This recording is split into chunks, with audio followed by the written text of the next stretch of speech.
Hi friends, നമ്മളിന്നിവിടെ ചെയ്യാൻ വേണ്ടി പോണത് ക്ലാസ് 11th ഫിസിക്സിലെ ചാപ്റ്റർ ആയിട്ടുള്ള വേവ്സ് എന്ന ചാപ്റ്ററിലെ എക്സസൈസ് 15.6 ആണ്. ക്വസ്റ്റ്യൻ പറയണത് A bat emits ultrasonic sound of frequency 1000 kHz in air. If the sound meets a water surface, what is the wavelength of A? The reflected sound. B. The transmitted sound. Speed of sound in air എത്രയാണ്? Speed of sound in water എത്രയാണ് തന്നിട്ടുണ്ട്. So എങ്ങനെയാണ് ഈ ചോദ്യം ചെയ്യാനുള്ളത് നോക്കാം. അതായത് ഒരു ബാറ്റ്, ആ ബാറ്റ് ഒരു അൾട്രാസോണിക് സൗണ്ട് ഉണ്ടാക്കി. അത് എയറിൽ അതിൻ്റെ ഫ്രീക്വൻസി എന്ന് പറയുന്നത് 1000 kHz ആണ്. അതായത് ആ സൗണ്ട് എയറിൽ നിന്ന് എങ്ങോട്ട് പോവാണ്? എയറിൽ നിന്ന് വാട്ടറിലേക്ക് പോവാണ്. ഇതാണ് എയറിൻ്റെ വാട്ടറിൻ്റെ ഇടയിലുള്ള ആ ബൗണ്ടറി. അപ്പോൾ സൗണ്ട് എന്ത് ചെയ്യാണ്? എയറിൽ നിന്ന് വാട്ടറിലേക്ക് ഇങ്ങനെ ആ ബാറ്റ് ഉണ്ടാക്കിയ സൗണ്ട് കയറാണ്. സോ എയറിൽ അതിൻ്റെ ഫ്രീക്വൻസി നമുക്ക് തന്നിട്ടുണ്ട് 1000 kHz ആണ്. 1000 kHz ആണ് എയറിലുള്ള അതിൻ്റെ frequency. What is the wave length A of the reflected sound എന്നാണ് ചോദ്യം. അതായത് ആ റിഫ്ലക്റ്റഡ് സൗണ്ട് ഇത് ഇങ്ങനെ ആയി കഴിഞ്ഞാൽ ഇത് ബൗണ്ടറിയിൽ തട്ടിയിട്ട് കുറച്ച് എന്ത് ചെയ്യും? സൗണ്ട് തിരിച്ച് റിഫ്ലക്റ്റ് ചെയ്യും. കുറച്ച് സൗണ്ട് റിഫ്ലക്റ്റ് ചെയ്യും, ബാക്കി കുറച്ച് സൗണ്ട് എന്ത് ചെയ്യും? ട്രാൻസ്മിറ്റ് ചെയ്യും. കുറച്ച് സൗണ്ട് ട്രാൻസ്മിറ്റ് ചെയ്യും. ഇതിനെയാണ് നമ്മൾ റിഫ്ലക്റ്റഡ് സൗണ്ട് എന്ന് പറയും. Reflected sound. ഇതിനെ നമ്മൾ ട്രാൻസ്മിറ്റഡ് സൗണ്ട് എന്നാണ് പറയുക. Transmitted sound. ഇത് റിഫ്ലക്റ്റഡ് സൗണ്ട്, ഇത് transmitted sound.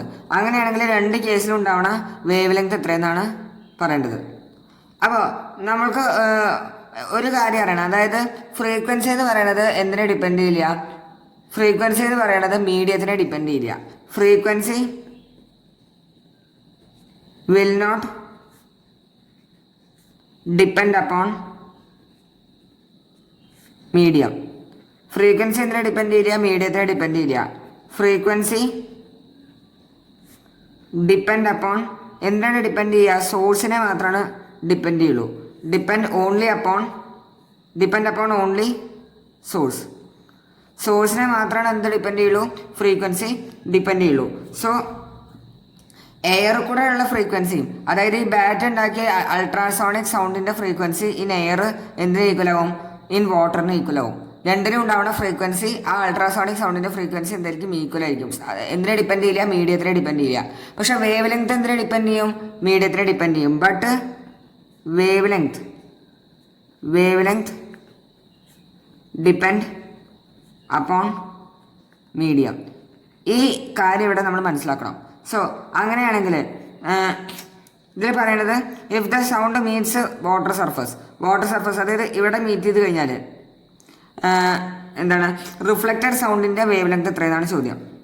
So wave length lambda ആണല്ലോ. Lambda is equal to V/F ആണ്. വി എന്ന് പറഞ്ഞാൽ വെലോസിറ്റി ഓഫ് സൗണ്ട്, എഫ് എന്ന് പറഞ്ഞാൽ ഫ്രീക്വൻസി. വെലോസിറ്റി ഓഫ് സൗണ്ട് എത്രയാണ്? ഇത് ഫുള്ള് എയറിലാണുള്ളത്. ഇത് ഫുള്ള് എയറിലാണ്. സോ അത് കാരണം ഇവിടെ velocity of sound through air ആണ് നമ്മൾ എടുക്കുക. അത് എത്രയാണ്? 340 m/s. Whole divided by frequency എത്രയാണ്? 1000 kHz ആണ്. That is 1000 × 10⁻³ 1000 × 10⁻³. അപ്പോൾ ഇത് ചെയ്ത് കഴിഞ്ഞാൽ നമുക്ക് ആൻസർ വരാം. അപ്പോൾ ഇത് ചെയ്ത് കഴിഞ്ഞാൽ നമുക്ക് ആൻസർ വരാം 34 × 10⁻5 എന്നാണ് വരാം. 10⁻⁻5 എന്നാണ് ആൻസർ വരിക. അതായത് 3.4 × 10⁻⁻4. 3.4 × 10⁻⁻4.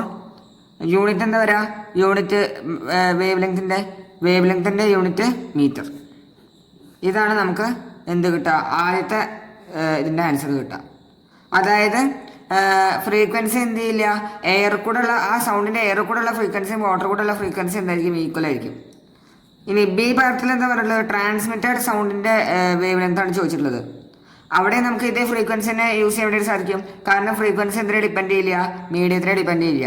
ആ സൗണ്ടിൻ്റെ ഫ്രീക്വൻസി ത്രൂ എയറും ആ സൗണ്ടിൻ്റെ ഫ്രീക്വൻസി ത്രൂ വാട്ടറും ഈക്വൽ ആയിരിക്കും. So wave length of sound through water equal to എത്ര വരും? Speed of sound in water എത്രയാണ്? 1486 ഹോൾ ഡിവൈഡ് ബൈ ഇതേ ഫ്രീക്വൻസി നമുക്ക് ഇവിടെ എന്ത് ചെയ്യാം? യൂസ് ചെയ്യാം. അതായത് 1000 kHz. 1000 kHz അതായത് 1000 × 10⁻³ Hz. ഇത് ചെയ്ത് കഴിഞ്ഞാൽ നമുക്ക് എത്ര വരും? 1486/10⁻⁶. അതായത് വര 1 2 3 1.49 ഇൻറ്റു 10⁻⁻3 1.49 ഇൻറ്റു 10⁻³ അല്ലേ വരാം. 1.49 ഇൻറ്റു 10⁻⁻ അല്ല 1.49 ഇൻറ്റു 10⁻³ വരാം. 1.49 ഇൻറ്റു 10⁻³ മീറ്ററാണ് നമുക്ക് ഇതിൻ്റെ എന്ത് കിട്ടുക, ആൻസർ കിട്ടുക. അപ്പോൾ ഈ ചോദ്യത്തിൽ നമുക്ക് എന്ത് മനസ്സിലായി? അതായത് ഫ്രീക്വൻസി എന്തിനെ ഡിപ്പെൻഡ് ചെയ്യില്ല, മീഡിയത്തിനെ ഡിപ്പെൻഡ് ചെയ്യില്ല. ഫ്രീക്വൻസി സോഴ്സിനെ മാത്രമാണ് ഡിപ്പെൻഡ് ചെയ്യുള്ളൂ. മീഡിയത്തിനെ ഡിപ്പെൻഡ് ചെയ്യാത്തതുകൊണ്ട് ആ സൗണ്ടിൻ്റെ ഫ്രീക്വൻസി ത്രൂ എയറും ഫ്രീക്വൻസി ത്രൂ വാട്ടറും എന്തായിരിക്കും, ഈക്വൽ ആയിരിക്കും ഉണ്ടാവുക. പക്ഷേ വേവ് ലെങ്ത് എന്തിനെ ഡിപ്പെൻഡ് ചെയ്യും, മീഡിയത്തിനെ ഡിപ്പെൻഡ് ചെയ്യും. ഇതാണ് ഇവിടെ നമ്മൾ മനസ്സിലാക്കിയത്. എല്ലാവർക്കും ക്വസ്റ്റ്യൻ മനസ്സിലായെന്ന് വിചാരിക്കണോ? എന്തെങ്കിലും സംശയം ഉണ്ടെങ്കിൽ നിങ്ങൾക്ക് കോൺടാക്ട് ചെയ്യാവുന്നതാണ്, അല്ലെങ്കിൽ കമൻറ്റ് ബോക്സിൽ അറിയിക്കാവുന്നതാണ്. സംശയങ്ങളൊന്നും ഇല്ലെങ്കിൽ ലൈക്ക് ചെയ്യുക, കൂടുതൽ ആൾക്കാർക്ക് ഷെയർ ചെയ്യുക, സബ്സ്ക്രൈബ് ചെയ്യുക. Thank you.